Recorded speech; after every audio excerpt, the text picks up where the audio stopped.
Olha, no programa de hoje nós vamos conversar, como eu disse, hoje nós estamos comemorando o Dia Mundial da Voz. E eu tenho o prazer de receber aqui no estúdio do programa De Olho na Cidade, o Dr. Pedro Cavalcante, uma referência, né, nesta área da medicina, não somente nessa área da medicina, mas especialmente nessa área da medicina, que é o coordenador, está coordenando essa Semana da Voz há mais de 14 anos. Ele desenvolve esse trabalho aqui no estado do Rio Grande do Norte e vai conversar conosco um pouco sobre esse assunto. Doutor Pedro, seja muito bem-vindo ao programa De Olho na Cidade. É um prazer, Neilton.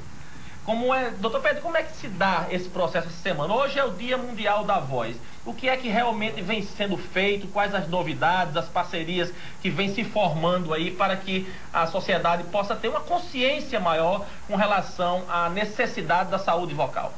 Historicamente, o que acontece é que a voz é uma grande diferenciação humana. Criou a comunicação, criou a forma de cultura, emoções e tal. E nós nunca chamamos tanta atenção para a voz durante séculos. Então, há 14 anos atrás, a Sociedade Brasileira de Laringologia, junto com a Sociedade Brasileira de Otorrinolaringologia, criou uma campanha para levar à população, aos gestores, aos políticos, todos que fazem parte da nossa sociedade civil, de chamar a atenção que a voz faz parte da nossa saúde. E como ela faz parte diretamente como órgão de trabalho, ou seja, uma ferramenta ocupacional de 80% da população, que ela também adoece. E essas doenças têm que ser prevenidas e quando não puder preveni-las, elas têm que ser diagnosticadas e tratadas. A campanha visa chamar a atenção. Porém, aqui no Rio Grande do Norte, este ano, sobretudo, nós tivemos uma sensibilidade muito grande por parte do governo do estado, principalmente pela Secretaria de Saúde e da Secretaria de Educação, e nós escolhemos que a campanha que vai durar essa semana será feita com um objetivo muito especial, que é a voz dos professores, os servidores públicos estaduais, que nunca tiveram assim uma avaliação vocal, terá a chance de fazer durante essa semana. A ideia é que justamente nesta semana, onde estamos comemorando o Dia Mundial da Voz, que seja feita essa campanha, esse trabalho de conscientização com os professores, com os educadores, com os funcionários públicos de uma forma geral. Mas também existe a possibilidade do governo do estado vir a adotar um programa permanente com relação a isso? Foi esse o sentimento que eu saí das reuniões feitas, porque a campanha chama atenção.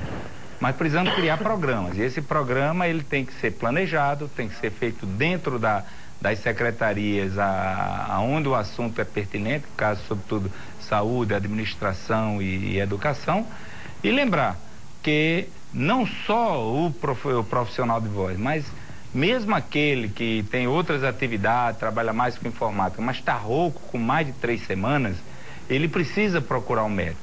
Então precisamos criar exatamente os mecanismos de acessibilidade para poder garantir a universalidade do atendimento.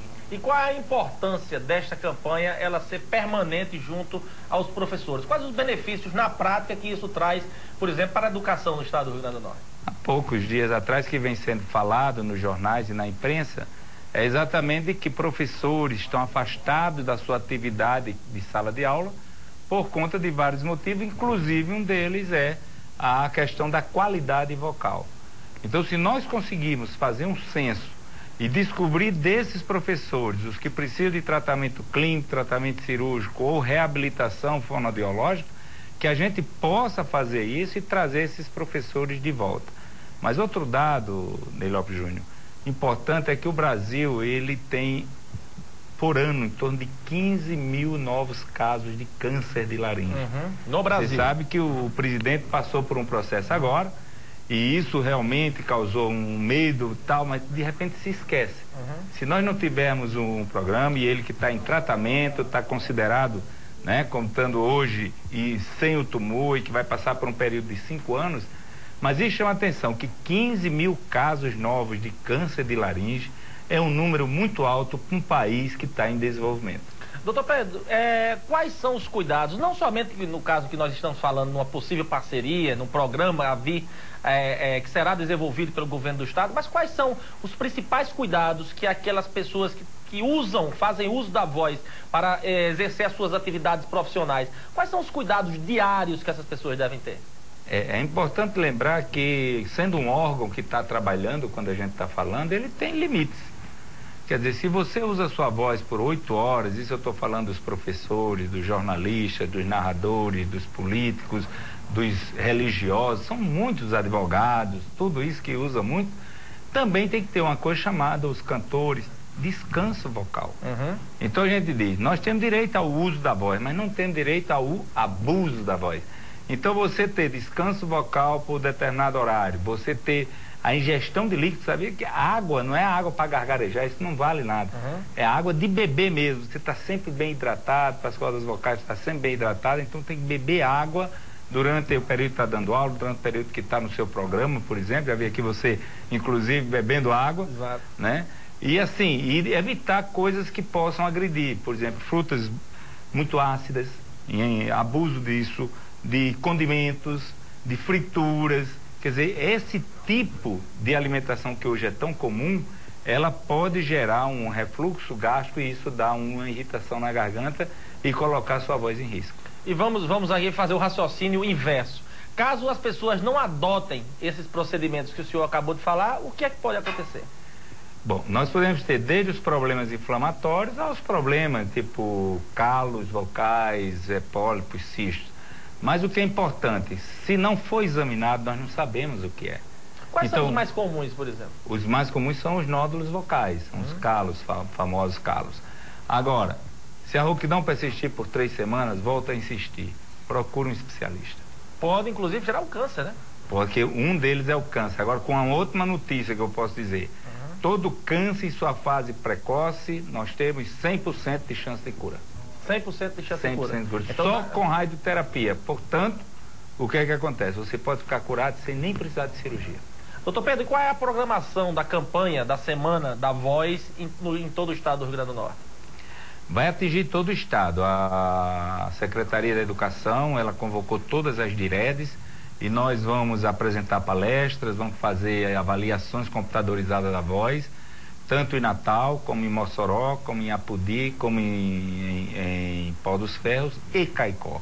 Mas nós não estamos só para falar para aquelas pessoas, nós queremos pessoas que possam difundir essa informação para que nós possamos ter realmente um programa, quando a ser realizado, que possa atingir a todos. São 14 anos de campanha que o senhor falou. Quais os avanços apresentados desta campanha? Os avanços hoje é que nós temos números, nós temos estatística, né? Quer dizer, nós temos que 45% dos professores, eles apresentam algum tipo de alteração vocal. Sendo desses, nós temos... Em virtude do exercício da atividade de professor. Da atividade de professor. E que nós temos 4% que necessitam de tratamento imediato. Então, as campanhas vieram para nos dar o quê? A radiografia desta ocupação, além desses números que nós temos através dos estudos da Secretaria de Saúde, que é o índice de câncer de corda vocal, que não está diminuindo, está aumentando, provavelmente porque estamos aumentando o diagnóstico. Então, muitas vezes, muitas coisas passam desapercebidas porque não são dados o diagnóstico. E estes professores, eles têm a consciência de que o tratamento é necessário? Sempre que a gente consegue levar os professores, todos eles têm.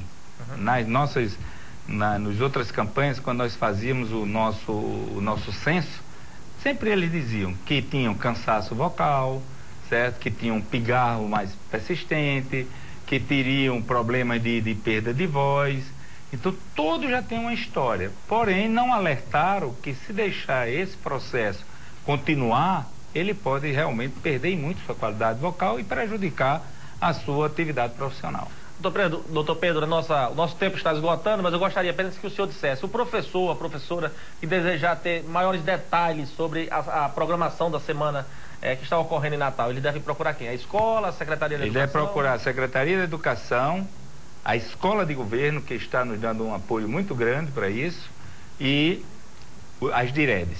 Todos estão envolvidos para que, se tiver alterações, informações, inclusive para referenciar. Eu sou funcionário público do Estado, sou funcionário público federal também, e nesses locais nós temos condições de fazer o atendimento e dar o diagnóstico. Doutor Pedro, eu agradeço muito a sua presença no programa obrigado, da cidade, muito esclarecedora a sua entrevista. Desejo sucesso, doutor Pedro Cavalcante, que é o coordenador da Semana da Voz, que ocorre justamente durante todos esses dias aqui no estado do Rio Grande do Norte, mas também em todo o Brasil, né? Ele é o coordenador da campanha aqui no Rio Grande do Norte. Muito obrigado por sua participação no programa de Olho da Cidade. Estaremos sempre à disposição para divulgar as ações do governo e as ações que o senhor desenvolve por todo o estado. Obrigado e parabéns pelo seu programa, que tenha uma penetração muito grande na nossa comunidade. Muito obrigado, doutor Pedro.